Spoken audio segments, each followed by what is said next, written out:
Hello, welcome back to Mezzo's Bad Shot. This is a comparison video. So if you just watched the unbox of the YD-2Z RTR, you will be clicking this video. Sorry, I had to get my train of thought. You probably clicked on this video to get a direct comparison with the MST RMX. So the white car here is the YD-2Z RTR, and this car over here is the MST RMX 2.0 RTR. And on the surface, at least when looking at them, they look very similar. Both body posts, mounting the bodies, drift tires, drift wheels, the radios look very similar. Also, we're at Strickly Sidewayz Club track. You guys here on a Saturday night, late night, Pandem. But right now we're doing, I'm going to do a comparison. So yeah, on the surface they look very similar in terms of what you see here in front of you. I can tell you right off the hop, neither car comes with batteries for the vehicle or batteries for the radio. So you'll need 4 AA's for the radio, and you'll need a LiPo battery for the car. I recommend a LiPo battery so you get lots of runtime. You can track the capacity of the battery as you use it, and yeah, you'll have lots of power all the way up right until the battery gets cut off, when it's basically drained. And so yeah, so now we're doing hello Brian boy. So we're doing wreck my train of thought. But yeah, so neither come with batteries in the car or the radio, and I'd recommend a LiPo, and that's what I'm going to say about that. Don't go with a NIM, it's pointless. It'll die quicker in terms of usage and overall life. LiPo will be better. You'll need to get a battery charger as well, but you pretty much will with most cars these days. So yeah, a LiPo charger, a battery for the car, and AA's, 4 AA's for the radio. The radios, as you can see them back here, they're both the same radio, particularly that you get. This is the radio for the Yokomo. It's called the TX3S. And this is the radio for the MST, called the XTR03. They're basically the same radio provided by Futaba. 3-channel, 2.4 gigahertz radio, so that's good. Meaning you don't have to worry about all those crystals and stuff from years and years ago. 2.5 gigahertz radios have been a thing for a long time in RC, so that's good. Now, I'm going to have to remove the lids, so let me take off the pins one by one and wreck my hands in the process. Scratch the body in the process. Other thing I can tell you, this GTR R34 Z-Tune body is a Tamiya body. It's 195 millimeters in width. I know it's a Tamiya because of these Tamiya mold lines that have been around since probably the early 90s. But the body's very nice. Tamiya does make pretty scale looking bodies. It was pre-done, pre-painted, and what the interesting part was when I unboxed this, which I didn't actually do a video, which I should have, the body was not drilled. So I had to drill my own holes to mount the body. The front wheels on this car were also not installed. They were off the car, so I had to take the nut off, put the wheel on, screw the nut back on. So even though this one says it's ready to run, it actually kind of wasn't. I had to fix it.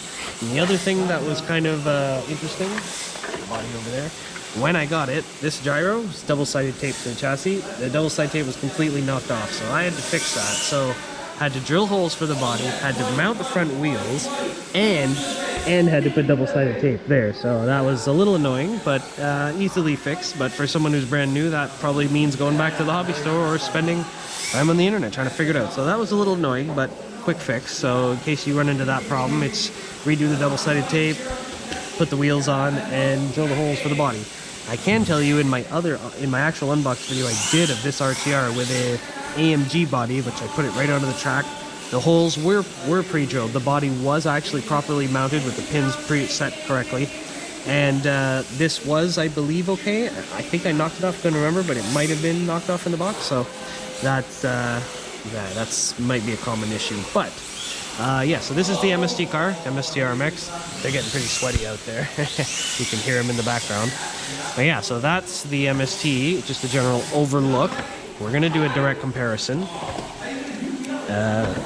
Overhead once I get the body off. So the body on this is a Tamiya based Tamiya body, and it's a, yeah, like I said, a Nissan R34 GTR Z-Tune. It's the Z-Tune. Yeah, here we are in my pit. I'm the track mechanic. I got tools everywhere. Anyways, yeah, so this body on the Yokomo car is a Yokomo body, and it's the Toyota Supra Pandem GR edition, or GR Supra but Pandem edition. Just look, molded wide body, molded wang. That's pretty nice.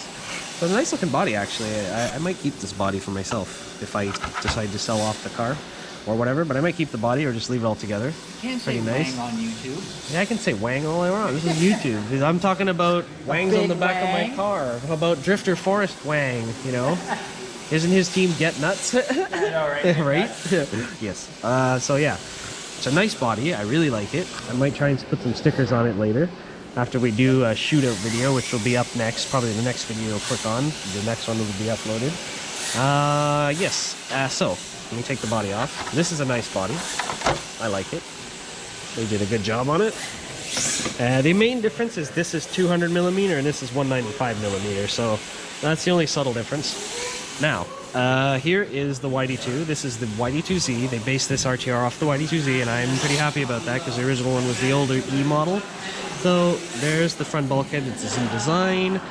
The updated lower arms, the updated ball cups, updated battery holder, updated transmission, which you can move the motor up and down, and also the quick release transmission, or quick release diff in the transmission in the back. Yep, that's correct. That is all fine and dandy. Very happy to see them in the YD-2Z. What I'm not happy to see is these, which in the unbox video I wasn't sure what oil was in them because it felt pretty boingy. I thought maybe it was 50 weight. And then after a closer examination, actually looking at it after the video because I was trying to remember everything, look at the size of that piston. Look at the size of that there. That's a huge chunk of plastic. What this is a friction shock. And that's an abomination on this level of drift car, to be honest, because I think their previous cars actually had oil-filled threaded body shocks. The previous Yokomo's previous YD-2 AC Ready To Run car, which really wasn't ready to run. It had no body, it had no wheels or tires, so it really wasn't ready to run. And it had, I think, a brushed motor, which it was not. Yeah, it was pretty. It was kind of a joke. So I can't remember if these were on there, but I'm gonna look back later on. But this friction shock business, this is, yeah, like I said, it's an abomination. It's a joke. It makes the car very boingy. Like, it makes it like soft and, you know, kind of looks like gelin. Lots of weight shift action. But when you actually drive it, it's kind of unstable. It's kind of boingy. It's a little bit of a handful. You can definitely drift it. You could adjust the gyro or whatever, but it's a little boingy, and now I know why. So these are just straight up, I think, soft springs. They're standard spring. They're not the ones that come in the YD-2Z kit. These shocks are not the shocks that come in the YD-2Z kit either. Those are plastic threaded shock bodies. This is a preload collar. Like, yeah, like I could add another collar here if I wanted more preload. But the kit ones come with threaded shocks, so that's a bit of a letdown. And I'm going to mark Yokomo down heavy on that because that affects the overall feeling of the entire car. Even though it's driftable, it is a little bit unstable. So if you end up with one of these, definitely upgrade the shocks. Whether you get plastic threaded oil shocks or aluminums. If you're going to spend money on shocks, go aluminums, obviously. If someone's willing to give you a set of plastic threaded shocks from their upgrade, do it, because that will make the car a little bit better right away. So that's a heavy markdown. I'm disappointed about the shocks. But everything else about the YD-2C in this trim is good. They've done everything else right. They even got the same knuckles here for the that came with the kit. So that's good. Now, one of the major other markdowns, if I take the battery assembly apart here, the battery that you see here, that came from me. That did not come with the car. Same in the other car, that's my battery. I can't get this out, there we go. This harness came from me. This adapter, the Dean's to what we call Tamiya plug, basically. That's mine, I made that. Yokomo specs the what we call white Tamiya plug on the ESC for this. And this is a brushless censored motor setup, which most likely we're going to run LiPo on. I recommend a LiPo. And I'm sorry, Yokomo, but it's 2022. This is unacceptable. I'm sorry. Even MST. Let me undo the battery harness in the MST. This is my battery. This is my charge harness. MST specs a Dean's plug. from the box, from their 50 amp ESC. So Yokomo, I'm sorry, this is unacceptable. You need to fix that, because that means other people have to go change the plug, spend more money, and that's not cool. Whereas if I buy a Dean's battery, or a battery with a Dean's bullet charge harness, I got Dean's right away. And Dean's plugs are far more superior to these pooey ass things, and I will tell you why. Because these are cheap, they're full plastic, very thin plastic, and they create a lot of resistance in those little plugs in there. Resistance is bad. Resistance causes heat. Resistance damages the electronics over time. It causes you to go slower. It causes resistance in the battery, can build up resistance and cause heat. So even what I'm doing here isn't the most efficient, but these are no good. So the first thing would be to change these out for sure, if you can, to Dean's or even Traxxas. But Dean's I'd recommend Dean's. Other people do like XT60s, or they just go straight up bullets, like a lot of us do when we upgrade to brushless censored setups. We just go straight bullets. So some people might just change these out for a direct bullet. That would honestly be a good idea, unless you do Dean's for your charger. But yeah, this is kind of unacceptable. Even other cars or whatever might run this, but those are bashers. No, this is drift. You're gonna be serious about drift? This is unacceptable. I'm sorry. You need to deal with that. Other than that, I am very happy that Yokomo did spec a brushless censored ESC. So even though I'm marking them down for this plug, I do have some marks to give back for this censored brushless setup. It's a 60 amp ESC. The casing and stuff reminds me of the old Toro Orange Boys, because of the onboard power button, and there's another part that it came with. This is the program card that the ESC comes with. So those are marks back up for Yokomo. The sensor is good. The motor is a 13.5 turn. There it is, 13.5 turn drift spec 0S motor. Nice motor. Good to start out with. 13.5 turns is more than enough for drift. The pinion and spur setup, 24 pinion as stock on the Z, and I think that's an 84 spur? I cannot see the numbers. No, it's probably on the other side, but it's either an 84 or an 88, one of the two. It's the spec of the Z. One thing that's kind of pooey, but it is very standard as well, is these sort of bullet quick release connectors. I call them pigtails, but they're bullet style connectors, and it's just another point of resistance over time. Even though it makes for quick release change motors, this is power robbing and creates resistance, so direct soldering that is ideal if you're going to start tweaking the car. So if you're going to change this to bullets, you might as well direct solder this as well. So resistance point causes heat. Over time, resistance point causes heat. And the other thing we noticed when we drove this, because this does resemble and reminds me heavy of the old Toros, this ESC has a light boost function, which is somewhere in this tuning. I know it's there, punch or somewhere, something. It's somewhere hidden in it, because when you hold full throttle, we hear a full throttle, and then we hear it kick up, so we hear a type sound. It's not the best imitation. Talk amongst yourself. But when we do the driving video, I will illustrate that, and you'll see what I mean. So aside from the friction shocks, the extra little shot of boost at full throttle doesn't help, and it makes the car a little bit unstable. But we'll illustrate that in the shootout video.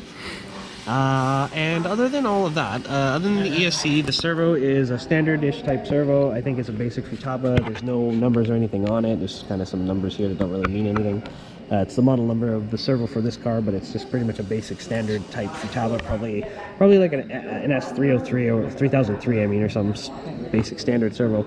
Good enough to give us enough speed to do the drifting, which it is more than capable of. The receiver is a 3-channel FHSS, which is very similar to the Futaba style. It's like it's similar. FHSS is the technology Futaba uses. This is non-branded Futaba, but it works pretty much only with that radio. So that's fine and dandy. It's 3 channels. That's good. And I was wondering what gyro Yokomo spec'd in this car in my unbox, and it's literally called the Gyro, the Yokomo Gyro. And to be honest, I didn't even note this in the unbox. There's no high pot adjuster, so there's no, like, where's my adjusting screw? I don't have it, but you know what I mean. There's no adjuster thing here. It's all done by the 3rd channel. So we'll have to dig through the radio and figure that out. I probably have to read the manual to figure it out, because it's not, while the radio has buttons and things and you can change things, it isn't overly intuitive. You have to kind of figure it out. So good enough to get up and going, but then to tune it, tweak it, we're gonna have to read the manual a little bit to figure that out, and that's no different than anybody else, so that's fine. Yeah, so the gyro, it works, it's good enough, and all of these electronics are upgradable. You can get away with this motor for some time though, because it is a nice spec, a brushless spec motor, so you can upgrade all the rest of the electronics and keep the motor for a while, and that's cool. We can run shorty batteries in here. They give you the option battery holder, which is in the box, so they do give you that. I just went with the big battery as per what most people would get when they start out, so that's that. And other than that, in this car, there's nothing really else to tell you about this car. So there's major points on the updated Z chassis layout. The Z itself is a very nice chassis, very good design revision of the YD-2. It's one of the most newest revisions, but the biggest markdowns of this car is the plug here, the plugs here, and these. The biggest one of them all is the friction shocks. That's the biggest killer. Everything else is pretty good. I could live with this and this, so long as they had just put threaded shocks. I wouldn't even have really cared too much about this. So those are the biggest down points: the friction shocks, this plug, and those. Even though you can get away with these, so to get around this and my Dean's plug without having to cut and resolder, I used the harness I made a while ago. So an adapter harness. It's good enough. It'll be fine. But after we run this for a while, I'll feel the temperature of this. These here will be hot. These will not. So now if we jump over to the MST. I can tell you right away, look, see these? Threaded shock bodies. And a collar here, a threaded collar to adjust the preload on the shock. Crucially, that's oil filled. This is friction, this is oil.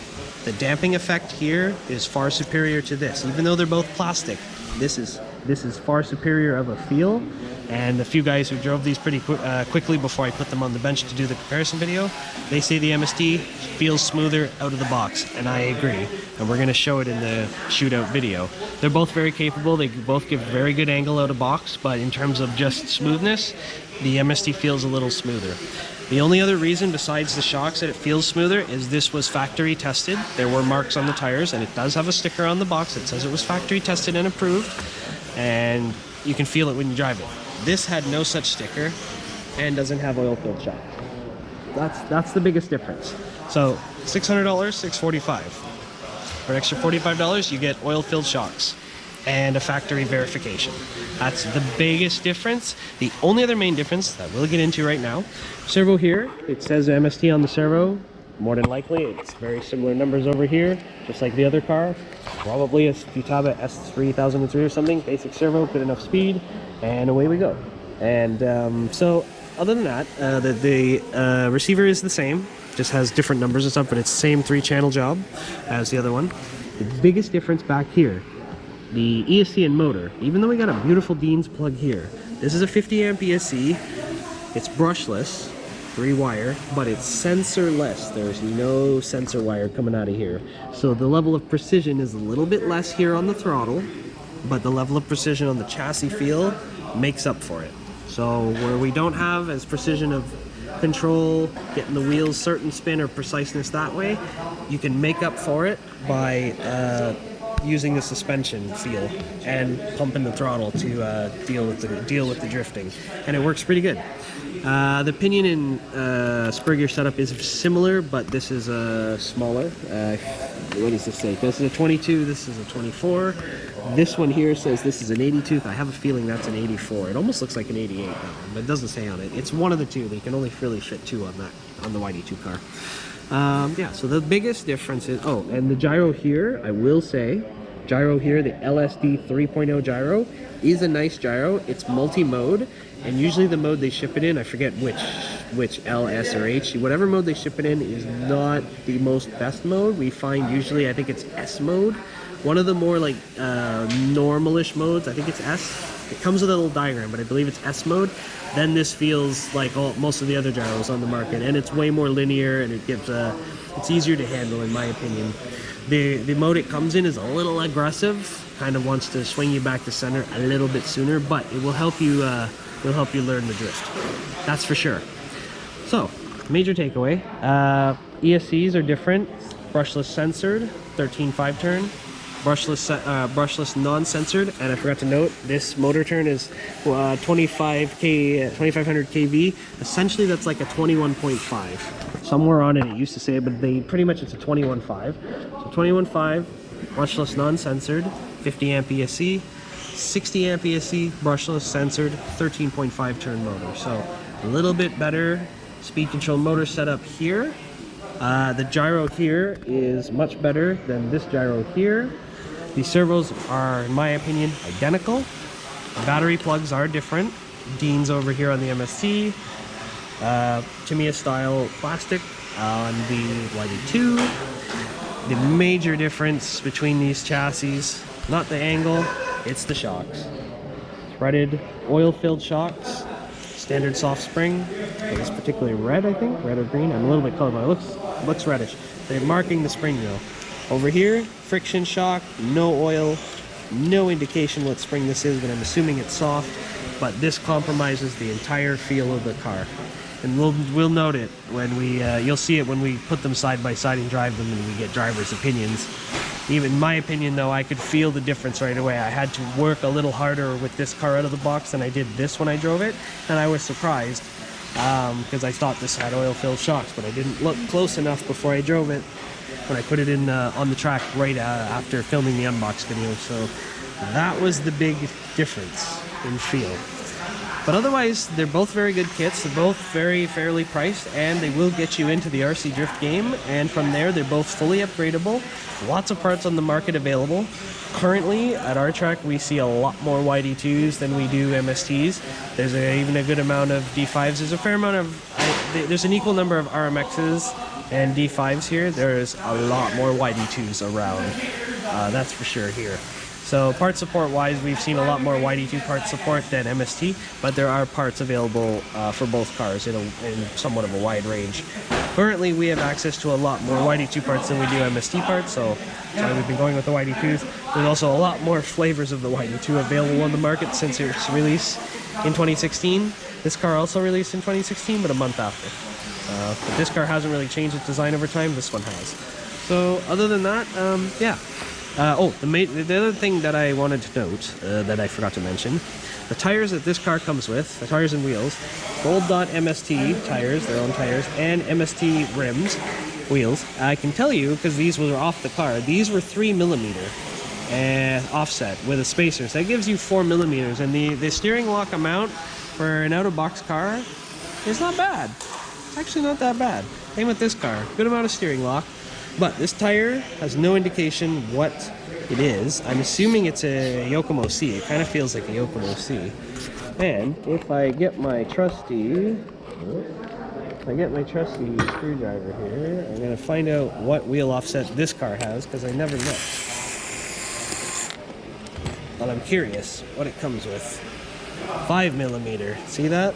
I don't know if you can see that in there, but it says 5mm. So I'm assuming it's 5mm front and back. I'm assuming this car has 3mm front and back. So a little bit bigger offset, and the only reasons they did these offsets the certain ways is to match the bodies. So the Yokomo comes with a 200mm body, and the MST comes with a 195mm body. The Yokomo body is a Yokomo branded body, and the MST car comes with a Tamiya branded body, and this wheel will not cooperate, of course. There we go. Let's get that back on there. Oh, come on. Yeah, no, yeah, no, yeah, yeah. There we go. Okay, so that's pretty much it. Hello. That's pretty much it. Side-by-side comparison. Pretty much similar priced. It's like a $45 difference Canadian over here, so anywhere else it'll be pretty similarly priced. While this one has a better ESC and motor setup, this one has a better gyro and has better suspension. So this one handles a little bit better out of the box, and we're going to show it in the shootout video. Personally, in terms of the part support we have up here in our area, I would probably go with the YD-2 because I could upgrade it a little faster than this. But if I just wanted to put a smile on my face for a single day and drop approximately $600 and put the smile on, it's the MST. And right now, MST has more bodies available for their RTRs than Yokomo does, but I'm pretty sure Yokomo will catch up because Yokomo has a wide range of bodies to deal with. But they did include the Supra, which looks really nice. So, no, and I knocked the radio. Did we break it? That's a good durability test, actually. Stress test. Stress test. No, we're good. Nothing really broke off it. Battery case off. Didn't even pop the case off. That's good because it fell onto that surface. So, good. Should we try the next one? Yeah. Should we dump the next one? I just wanted to put the body on so we could see it, so I could end the video off really nice. Not yeet that one. And the only other major thing I mentioned earlier was, yeah, this body was already drilled and pre-mounted and everything. This body had no holes in it. I had to drill them myself, and I had to mount the front wheels myself on that car. So, small thing, and remount the gyro. But small fix. Other than that, yeah, they are pretty much ready to drift. And yeah, like, comment, subscribe. Let me know what you think if you've bought an MST, if you started with an MST, if you bought the older version of this, or if you just got one of these. Let me know what you think. Let me know what you've done, or what you're curious about, or how to fix the gyro on the one car or whatever. And yeah, we'll go from there. And right after this, we're gonna make sure the batteries are charged and send them both out onto the track, head to head, with a bunch of different drivers, and get drivers' opinions and see what they think, and we'll see which one is more fun to drift out of the box. Okay? Ciao for now.